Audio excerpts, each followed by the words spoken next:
There are three pieces of evidence that the McCanns knew about, but chose not to reveal. Real documented evidence that could change how the world views this case. Today, we're going to pull back those closed curtains and expose what was. Deliberately kept out of the public's version by the family's own choice. Some things aren't forgotten. They're kept out of sight, not by chance, but by decision. And when that decision comes from those who should supposedly be begging for answers, something inside us starts to stir even in silence. This story doesn't begin with Madeleine's disappearance. It starts much later, when all the cameras were already rolling, and the world's eyes were fixed on one family, the McCanns, who over the years learned to control not only what they said, but what the world was allowed to see. And among everything that was shown, what stands out most is precisely what was left out. Because there are three pieces of evidence, three real, tangible, officially recorded documents that, for some reason, were never brought to the public with the clarity they deserved. We're not talking about theories or speculation. These are traces, reports, and refusals that exist in the case files, but were never given a voice. Not because they were irrelevant, but because they could open doors that perhaps even the family didn't want to cross. The problem isn't the absence of evidence. The problem is the carefully constructed silence surrounding the evidence that exists. And when you look closely, without filters, an uncomfortable question starts to echo. Why was this evidence ignored? And worse, why was it avoided by the very people who should be fighting for everything to come to light? What you're about to hear today isn't speculation. It's what was documented, but suppressed. And after seeing these three pieces of evidence, what might change isn't the story itself, but the way you look at those who told it. There's a kind of pain that paralyzes, and another that shapes strategies. Losing a child is, without a doubt, an absolute trauma. But what happens when that pain turns into protection? When it becomes a shield, not just against the press, but against legitimate questions, investigations, and the truth? The outpouring of sympathy was global.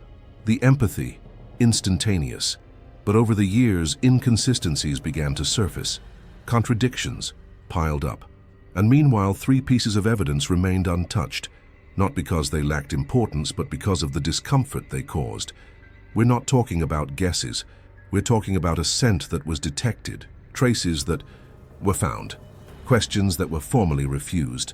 And even with all of this, silence prevailed, but only until now.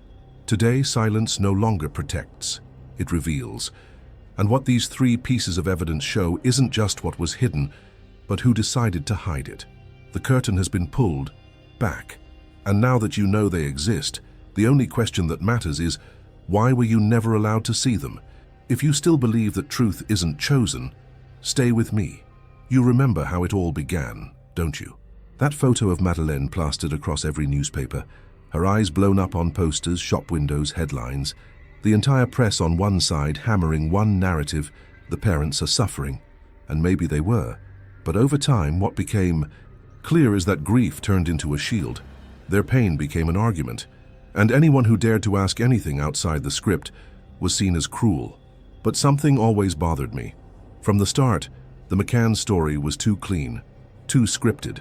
The interviews, the released photos, the words used, it was as if everything had been filtered. It wasn't spontaneous.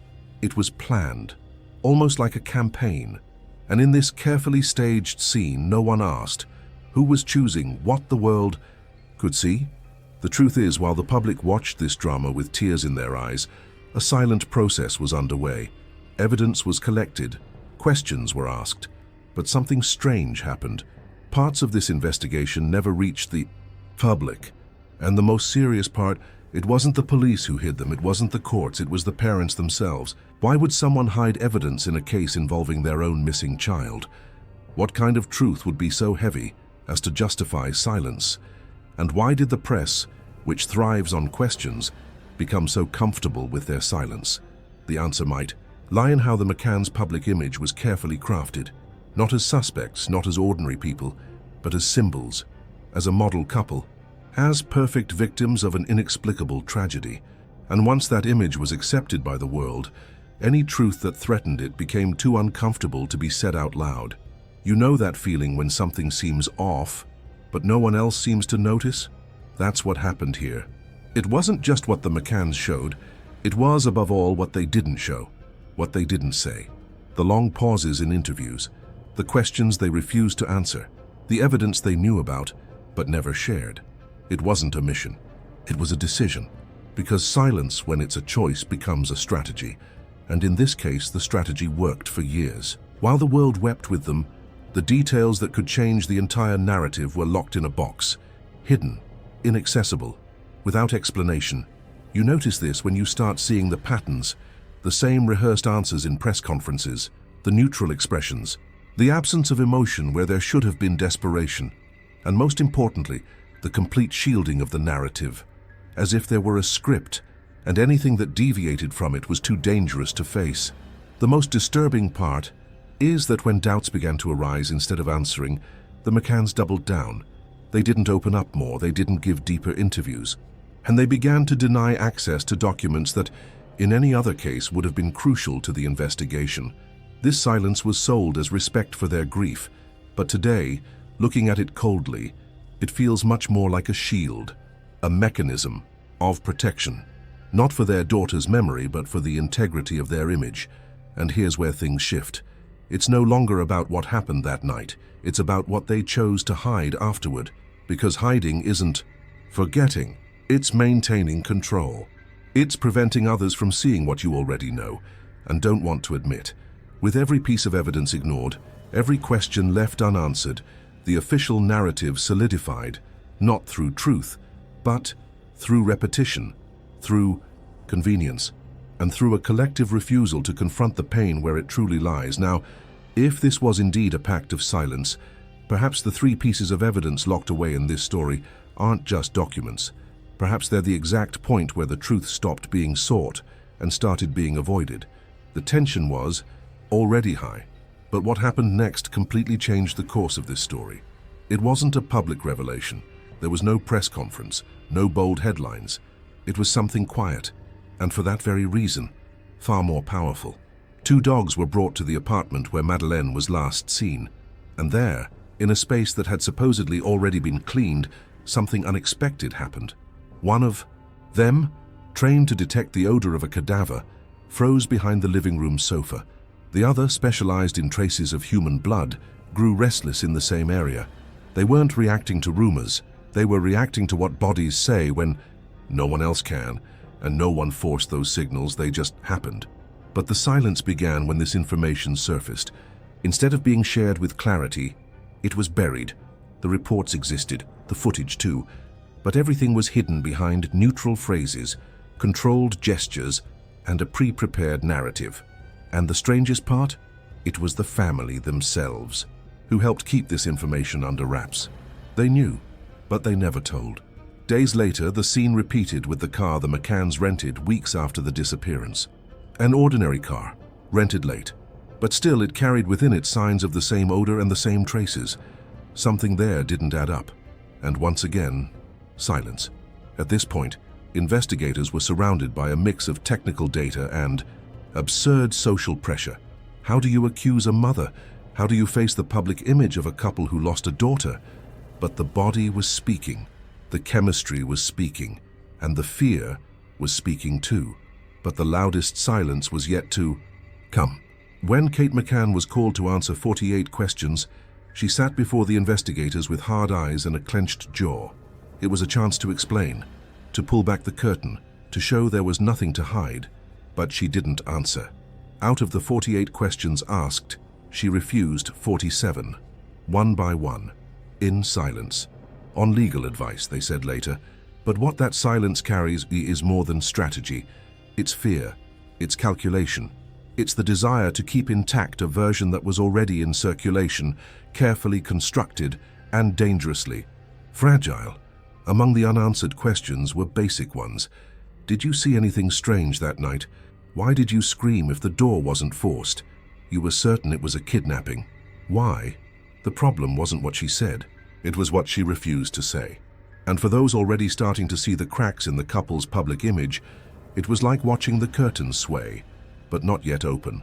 These three pieces of evidence, taken together, don't tell a story on their own, but they reveal something bigger. The constant effort to keep certain truths out of reach. They weren't destroyed, they weren't debunked, they were simply avoided. It's not the content of the evidence that's most frightening. It's the extreme care taken to ensure no one saw it clearly, because when you control what can be asked, you also decide what can be remembered. Perhaps the truth was never hidden outright. Perhaps it was just left there in a dark corner, behind a thick curtain in a room where everyone pretends there's nothing to see. And now that you know, how do you go back? There are things you feel before you understand. And when you understand, it's too late to ununderstand. She wasn't crying. She wasn't trembling. She wasn't screaming. She just stared ahead with that expression that mixes pain and control. And that's when everything changes, because when you realize there are no tears, you start to wonder where the grief went. And when the grief disappears, what's left? In that apartment, what once seemed like pain turned into a ritual. Everything too clean, too precise, the timelines, the clothes, the speeches. The closed curtain wasn't protection anymore. It was rehearsal, an attempt to sustain something that could no longer hold. The pain that once united the public with the family became a shield against any question that stung.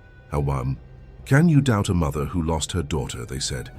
And that's what kept everything suspended. No one dared cross the line. No one wanted to be the first to say out loud what everyone was whispering. But as the days passed, the protection around the couple began to weigh heavy. Their words grew drier, their gestures colder, and the silence sharper. On the other side of the screen, those watching no longer knew what to feel. Was it compassion or discomfort, respect for their grief, or unease at the emptiness? And that's when it hit. The empathy, so noble, had been hijacked. The public, without realizing it, became complicit, not out of malice, but out of pity, and perhaps out of cowardice, because it's easier to protect a narrative than to face the weight of a possible truth. Time passed. The official versions gained strength. The headlines kept repeating the same words. The curtain didn't fall, it just grew thicker. But the truth has a strange way of surviving. It doesn't shout, it whispers, in the details, in the questions that weren't asked, in the evidence that was sidelined, in the absence that never made noise, but never went away. And then came the realization, the pain that seemed to unite us might have been used to keep us from the truth. What if the grief was used to hide rather than reveal? What if the curtain was never there for pain, but for fear? That's when everything changed. Because this story isn't just about a missing child, it's about control, about how one version was protected while others were suffocated. And here's the resolution, not of the case but of the emotional truth. The silence wasn't absence, it was a decision, and those with the power to silence questions have the power to shape memories. That sofa where the dog stopped, where the car where the scent lingered, the questions that were never answered, it's all there, not erased, just forgotten, with help. And now you're no longer on the outside. You've seen it. The curtain has opened, and once the light comes in, even if just for a second, nothing is as dark as it was before. There are things that once seen force you to shift inside, not because someone asked you to, but because they stirred something where you thought you were safe. The truth doesn't shout, but it doesn't vanish either. It stays, sometimes for years, until someone has the courage to look again. And if you've made it this far, maybe you're looking at it differently now. You never saw it because they didn't show you. But now that you've seen, how do you go back? The curtain wasn't just fabric, it was a shield. It was staged silence. It was fear that someone might notice, but you noticed. And that's why this story doesn't end with a period. It ends with a mirror, and the question it reflects back is yours alone. The truth only scares those who need to hide it. But for those who've seen it, it sets them free. Some things once seen can't be unseen. You can't pretend they didn't move you. Maybe it was just a sentence, a detail, a silence that lasted half a second too long, but it was enough to spark an unease that lingers, itching inside. That's how these stories work. They don't scream. They creep in. They hide behind compassion, empathy, the things we're taught to respect without question. And all of it, of course, comes with the best intentions. No one wants to be the person pointing fingers at someone in pain. No one wants to seem cruel in the face of grief. We grow up learning to lower our eyes before others' suffering. But what if that suffering becomes a shield? The truth this video brings isn't about accusing. It's about seeing what was placed behind the curtain, because it wasn't forgotten. It wasn't erased, it was carefully hidden, as if the problem wasn't the existence of the evidence, but the impact it would have if the world saw it clearly. All. This time the case revolved around doubts, versions, theories, and amidst it all, 3 pieces of evidence stood still, waiting to be faced head-on. They weren't erased, they weren't lost in the chaos, they were silenced, and not by mistake, but by choice. The scent, the blood, the silence, 3 elements that on their own would already be disturbing. But together, they form something much bigger. They form a pact of the unspoken, of let it go, of let's focus on the pain, not the questions. And that's when everything turned. Because when a family decides what the world can or cannot know, they're not just protecting their privacy. They're shaping the public truth. They're building the official story with the pieces they chose to leave visible. The rest, it stayed locked away, behind the curtain. And, as hard as it is to admit, we accepted it. We spent years looking at that closed window and saying, they've suffered enough, let's respect that. But respect can't mean blindness, and empathy can't be a crutch to justify silence. It took time, distance, and perhaps the courage to say something uncomfortable. Not all silence is pain, sometimes it's strategy. The moment you understand that, everything changes. The way you see that interview changes. The way you hear that press conference changes. The way you remember that night changes. It's not that we know more, it's that we stopped accepting less. And that change is personal. It doesn't happen on the screen. It happens inside, in the space between what you believed before and what you can't ignore now. For me, making this video was crossing that space. It was feeling, with every word written, the weight of what can't be unsaid. It was realizing that sometimes we're not facing a mystery, but a choreography, rehearsed, precise, and built to be convincing. And that's where the danger lies. When the story is no longer about discovering what happened, but about deciding what will be remembered and what will be forgotten. Maybe, in the end, the most frightening thing isn't the evidence. It's the effort to ensure no one wanted to see it, because what's hidden with such care usually carries more truth than what's shown with fanfare. And if you've made it this far, maybe you're feeling the same. That mix of anger, frustration, and sadness that only comes when you realize you were manipulated, not by a lie, but by a carefully edited version of the truth. I don't have all the answers, but I also don't want to pretend I'll accept just any answer anymore. This channel isn't about finding culprits. It's about refusing to be a passive spectator, about looking at what was hidden and saying, I saw it, and now I'm not going back. If this story stirred something in you, in a way you can't quite explain, maybe you're ready to follow me to the next one, because there's more. There are other curtains, other carefully polished versions, and the truth won't reveal itself on its own. It needs to be uncovered with calm, with resolve, and above all with respect for real pain and contempt for staged pain. If you want to continue this journey, subscribe.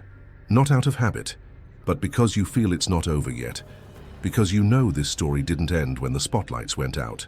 It just got quiet, waiting for someone to open the window. And if you believe stories like this need to be told, this is the moment to be part of it. Some people contribute with Super Chat as a show of support. Here it's different. Here it's a symbol, a quiet gesture from those who understood what was said and what was left unsaid. A way of saying, I don't want this to fade into oblivion. It's not about money, it's about belonging. About carrying this mission together to tell what no one wants to hear. To look into the dark and say, if this is true, then let it come to light. And now, I want to know what this stirred in you. What was the moment your throat tightened? The point where you thought, something's wrong here and I don't want to look away anymore? Write it down. It can be just a sentence, a memory, a spark of anger. But let it be real. Share your perspective. I'll read it, and I'll hold on to it, because some stories we don't tell for vanity. We tell them out of necessity, and if you felt that, then you're already part of this. Not all silence is forgetting, and some things we only truly understand when the curtain finally opens.